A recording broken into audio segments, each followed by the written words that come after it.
मैं BV Chauhan,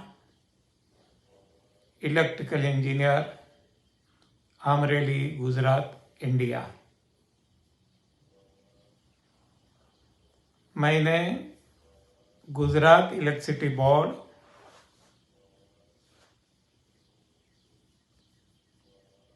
GEB से पहचानते हैं, जूनियर इंजीनियर से लेकर सुपरिंटेंडिंग इंजीनियर तक 1971 से लेकर 2004 तक सेवाएं प्रदान की, नौकरी की, जॉब किया। मैं बहुत बीमार रहता बचपन से ही। सारी पथी थेरेपीज मैंने अपना ली। घरेलू उपचार से लेकर आयुर्वेद, एलोपैथी, होम्योपैथी, नेचुरोपैथी, कोई पथी थेरेपी से काम नहीं बना।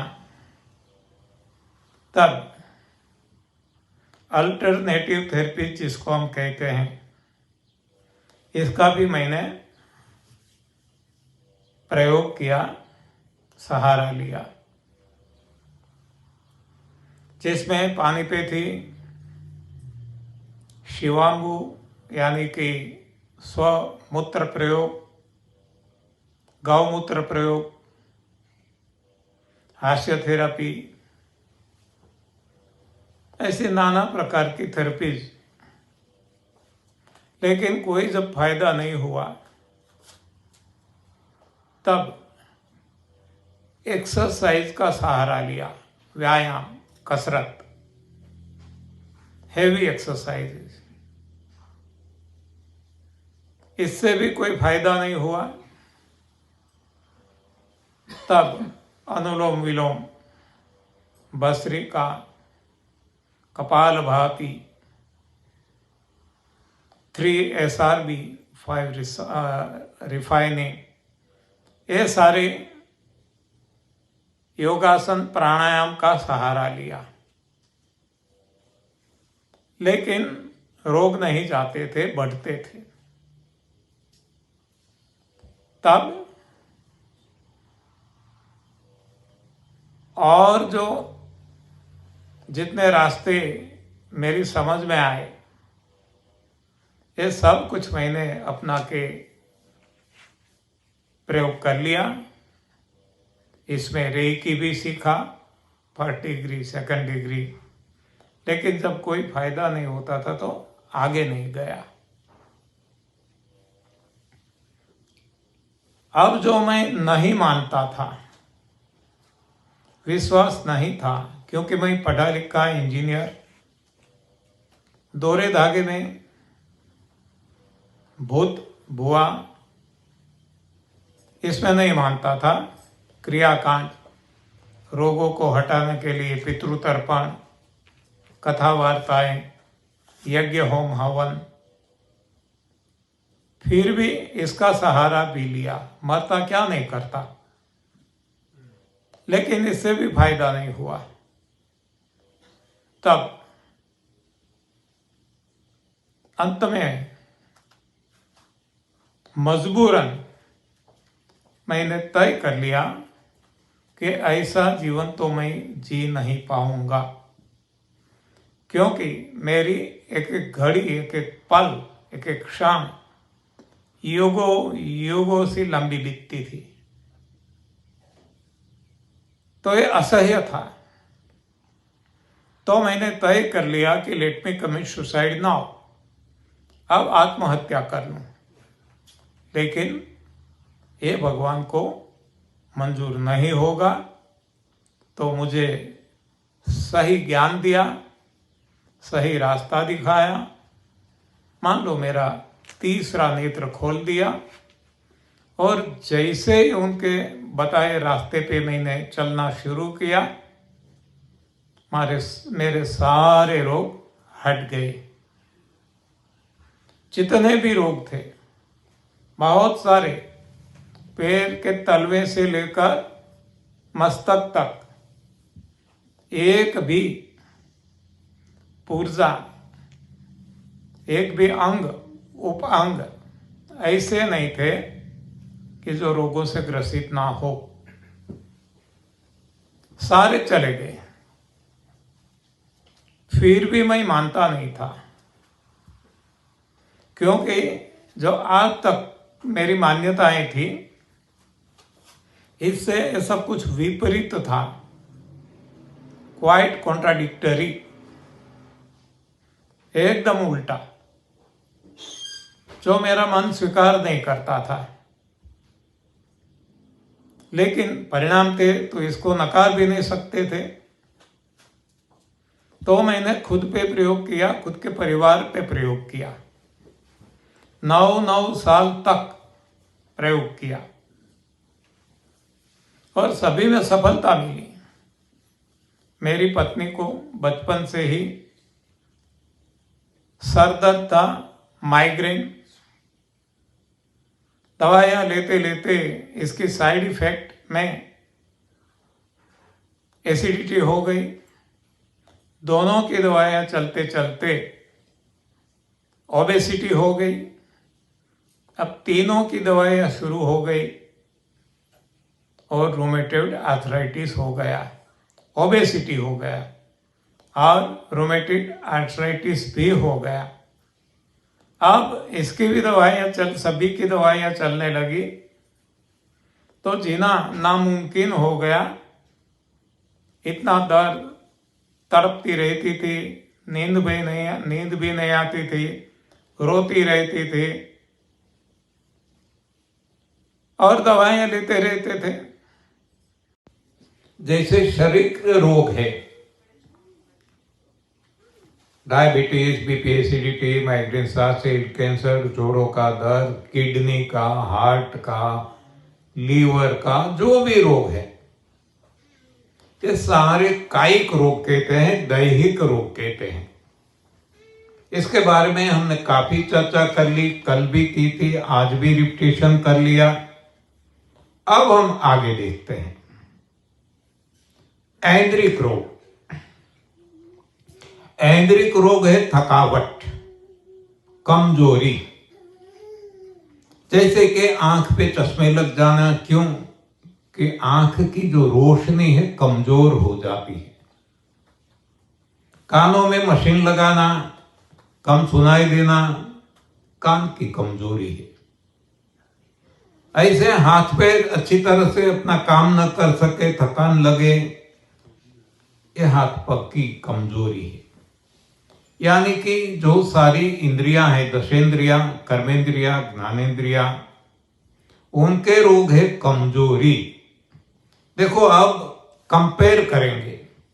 देह के रोग, काया का रोग है डायबिटीज, बीपी, एसिडिटी, माइग्रेन, सांस, कैंसर, ये सब कुछ, जबकि इंद्रियों के रोग है कमजोरी।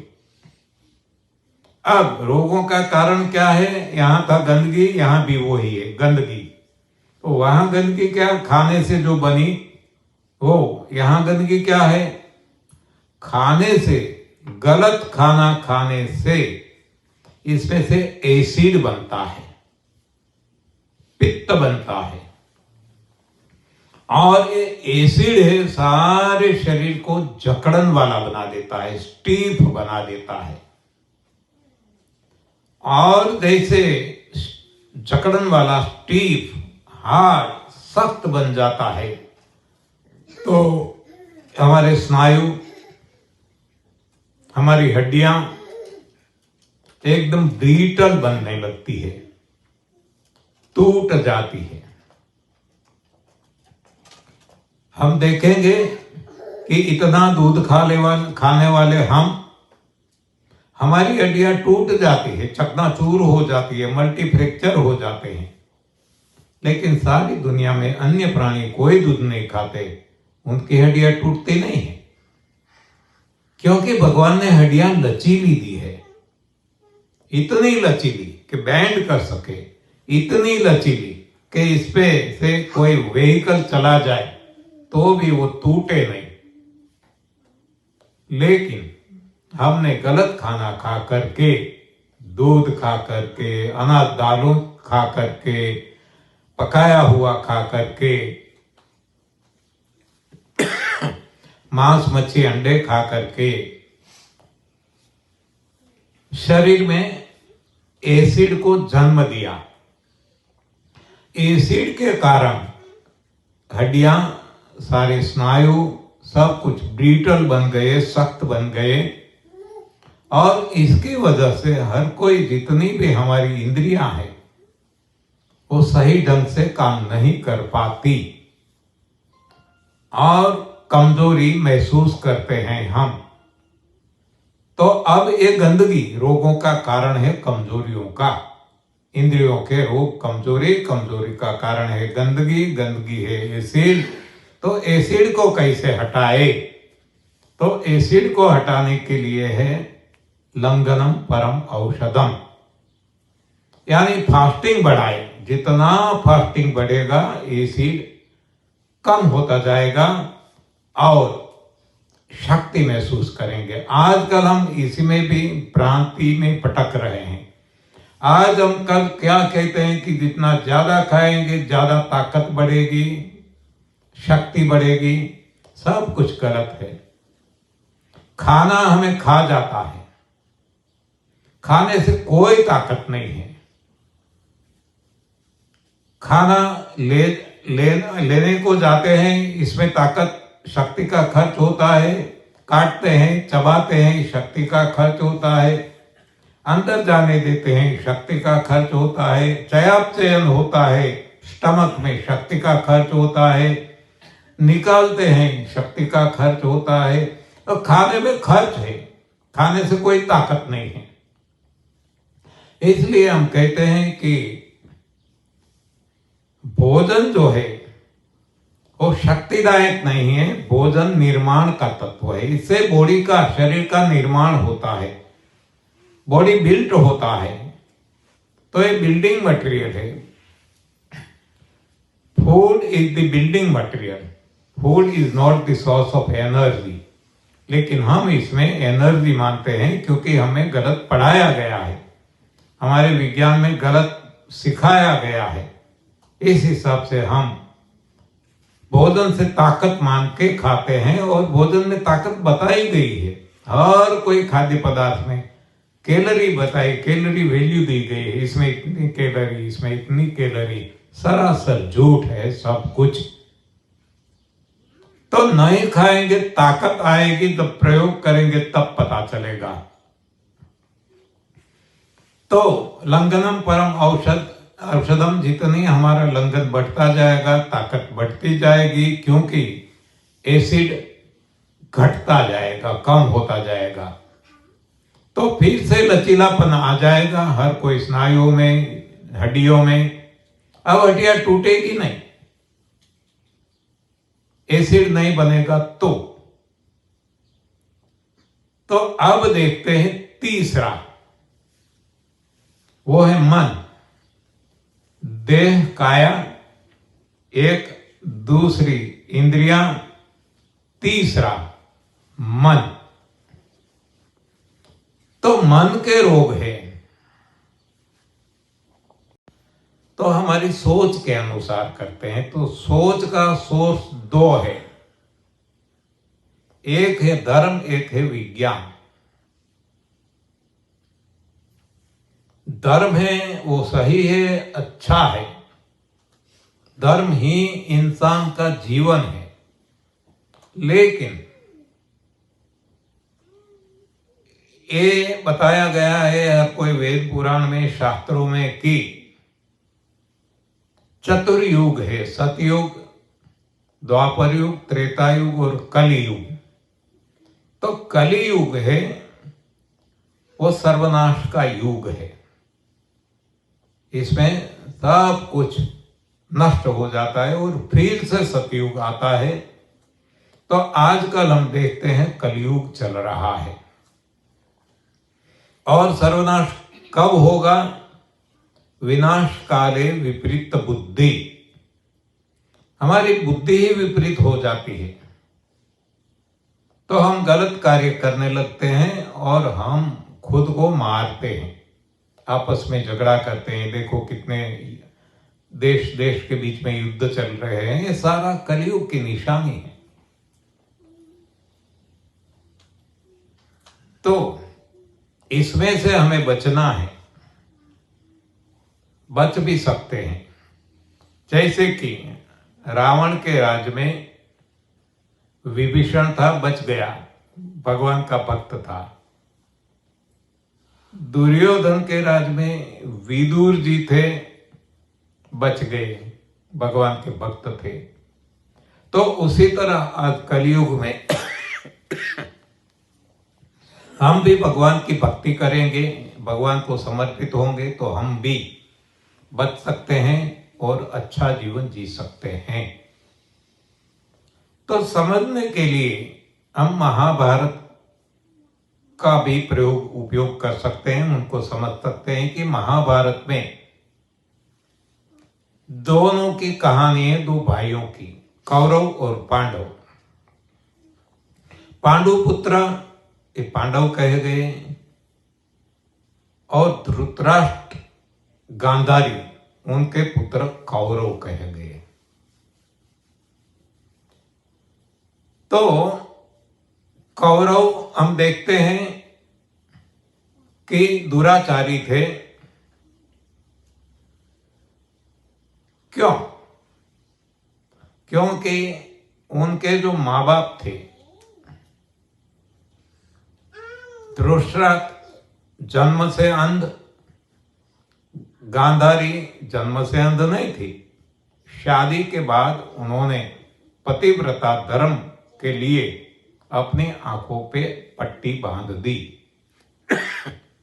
ये सब कुछ आप जानते ही होंगे, ऐसा मैं मानता हूं। तो उनका जो पुत्र हुआ वो अंधा नहीं हुआ है। एक कौरव सारे और इसके जो बड़े भाई लीडर दुर्योधन, वो आंखों से, चक्षु से तो सब कुछ देख सकता था, लेकिन उसको धर्म क्या है अधर्म क्या है वो भी पता था, लेकिन वो इसको अपना नहीं सकता था। वो खुद कहता है कि जानामि धर्मम च न च में प्रवृत्ति ही। धर्म क्या है मैं जानता हूं, लेकिन अपना नहीं सकता, मजबूरी है, स्वभाव के कारण, जो भी हो, अपने विचारों के कारण। जानामि अधर्मम च, अधर्म क्या है वो भी जानता हूं। जानामि अधर्मम च न च में निवृत्ति ही। अधर्म क्या है वो भी जानता हूं, लेकिन इसको छोड़ नहीं सकता। तो ये दुर्योधन की स्थिति थी, क्योंकि दुर्योधन के माँ बाप अंध थे। एक जन्मांध, जन्म से अंध, और एक ने पट्टी बांध ली थी। तो ऐसे दुर्योधन आज हम हैं। सारी दुनिया के इंसान दुर्योधन ही है। कैसे? हमारे माँ बाप जो कहे, हमें जो सोच मिलती है वो एक धर्म से मिलती है और एक विज्ञान से मिलती है। धर्म सही में सच है, धर्म ही जीवन है, लेकिन जैसे बताया गया है श्रीमद् भगवद गीता में कि यदा यदा ही धर्मस्य ग्लानिर्भवति भारत, समय जाते धर्म में भी ग्लानि आ जाती है। हर किसी में ग्लानि आती है। जैसे कि हम देखते हैं कि गंगा है, जब अवतरित होती है, जब जहां से निकलती है, तब वो एकदम पवित्र है। लेकिन जैसे जैसे जैसे वो आगे बढ़ती जाती है, वो गंदी गंदी, इतनी गंदी बनती जाती है कि कोलकाता में जहां गंगा सागर से मिलन होता है, तब वो गंगा ही नहीं रहती। तो समय जाते आगे बढ़ते बढ़ते इसमें गंदगी बढ़ती जाती है। उसी तरह धर्म सही में शुद्ध है, अच्छा है, लेकिन समय जाते इसमें खराबियां आती गई और आज भी आती जा रही है, बढ़ती जा रही है। तो आज का दौर धर्म है, हम देखते हैं कितने संप्रदायों में बंट गया है। बाकी धर्म तो एक ही होना चाहिए, क्योंकि भगवान एक ही है, सबका मालिक एक है, एक ही है, परमात्मा एक ही है, अनेक नहीं है।